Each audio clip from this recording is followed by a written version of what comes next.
You are listening to Season 2 of The Diary of a Wannabe Writer, the short and often daily podcast in which I chronicle my life and attempt to be a writer by writing daily.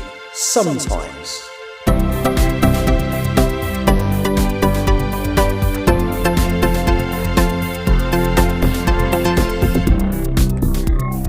Hello, today's Monday the 9th of June 2025, and you're listening to The Diary of a Wannabe Writer.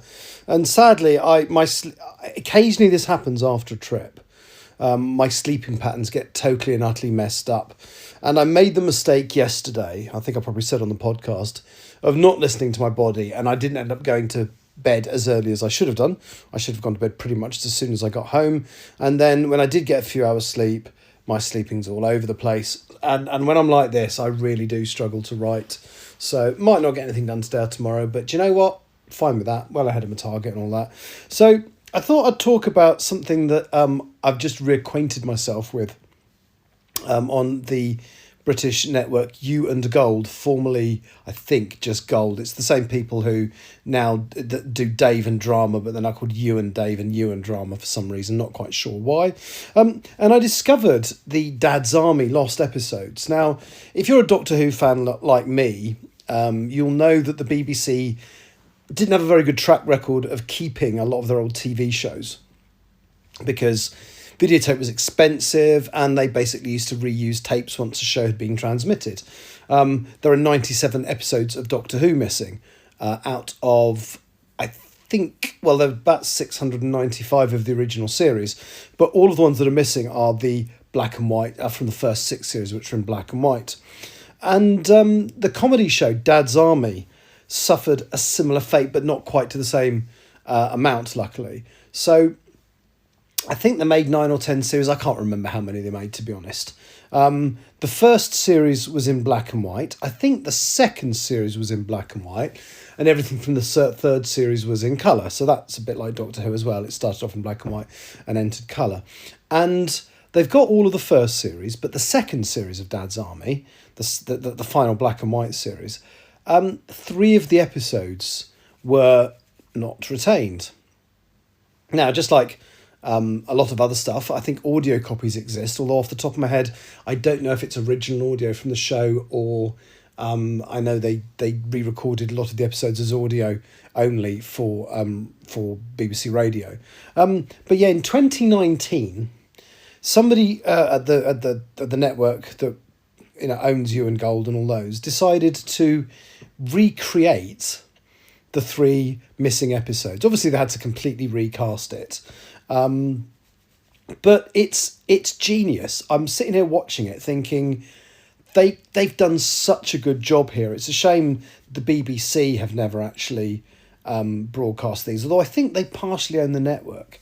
But they were shown on a satellite channel, but I don't think they've ever been given a mainstream broadcast, and they really ought to be because it's phenomenal. So, for example, cast-wise, you've got the absolutely wonderful Kevin McNally playing Captain Mannering. Now, he's best known because he's one of the few actors who's been in Doctor Who, both in the original run and in the new series.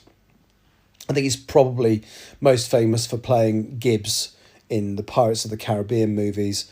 But he's been in absolutely stuff you will recognise, and you'll recognise him, and he absolutely nails the part. You've also got Robert Bathurst as Sergeant Wilson. Again, he has that very kind of Jean Lemessurier kind of delivery. He's really good in it. I'm looking through the things he's done, and there's less that I'm familiar with. He was in Doctor Who as well in 2021. There you go. And more importantly, he played one of the original officers in the early episodes of Red Dwarf. Corporal Jones is played by Kevin Eldon, who I absolutely adore. I don't think the guy's recognised enough. He's a really good actor. You'll recognise the face. He's been in lots of comedy stuff, and he really deserves to be better recognised than he actually is. I'm not going to go through the entire cast, but I will mention a few. So you've got Matthew Horn as Private Joe Walker, the Spiv, and it shouldn't work, but it's really, really good. You've got Tim West as Godfrey, Tom Rosenthal from Plebs and Friday Night Dinner as Private Pike. And they've got the mannerisms of the characters down to a T. Obviously, they've rebuilt the sets. They use the original scripts from the episodes. And they are absolutely wonderful. They are just a delight to watch. And if anybody likes Dad's Army, because I know it is quite an old, what would be considered an old-fashioned sort of humour now, but they're very good shows, and these recreations are very well done, very lovingly put together, and it kind of brings me on to a missed opportunity the BBC had with Doctor Who, because in 2013, as part of the 50th anniversary celebrations, they did a drama show called, I think it was Adventures in Space and Time, or Time and Space, one way around. It basically was a docudrama about the creation of Doctor Who, starring David Bradley as William Hartnell. And David Bradley was so good because obviously they showed scenes, they showed him as the Doctor, they recreated a few scenes from the show, and he was so good in it, he actually ended up appearing 4 years later in Peter Capaldi's final Doctor Who story as the First Doctor. And they really missed a trick there, because I really feel they should have recreated a couple of the missing stories round about that time, because they had a cast. They had, basically, because of the Adventure in Space and Time, they had cast the original 4 actors. They had cast people to play the actors who played the Doctor, Susan, Barbara and Ian. And they really should have done it. They absolutely should have done it. Recreated some old episodes that way. And the only thing I would say about Dad's Army, which they should have done differently, is it's in HD, it's in widescreen, and it's in colour. The original episodes were in standard definition. They were in 4:3 and they were black and white. So if it would be lovely, or maybe even just have a couple of versions. But no, so you had this complete cast who were actually very good as the original sort of 4 actors in Doctor Who. And they should have done something with it. Big Finish, the company that produced audio dramas, did. They did an entire series, something like 28 or more episodes. Probably is more, because it's multiples of 8. So it must have been 32 episodes with them in, or it might have been less than that. But they're absolutely cracking, the stuff they did for Big Finish. So really, really good stuff. Audio dramas with them, and they should have.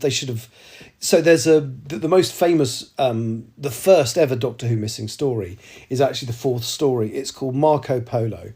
It's a very slow paced story. It's 7 25-minute episodes long, and it's missing its entirety. They've literally got nothing of it, and it would have been absolutely wonderful if they'd recreated that. Because I think it's the only William Hartnell story in the first 2 seasons that has absolutely no footage whatsoever. I think most of the rest of that season exists partially or wholly. But I think all of the rest of that season exists. And the second season is exactly the same. But no, they should have done Marco Polo. But anyway, hopefully tomorrow I will be a little bit more awake and in a better mood to write. But yeah, so just a little bit of waffle about Dad's Army and Doctor Who. Anyway, thank you for listening. I'll be back tomorrow. Take care. Bye-bye. You have been listening to The Diary of a Wannabe Writer. For more information about what I'm writing, go to linktr.ee/Richard Writes, capital R, capital W, where you can find details of my website and social media. I may see you there.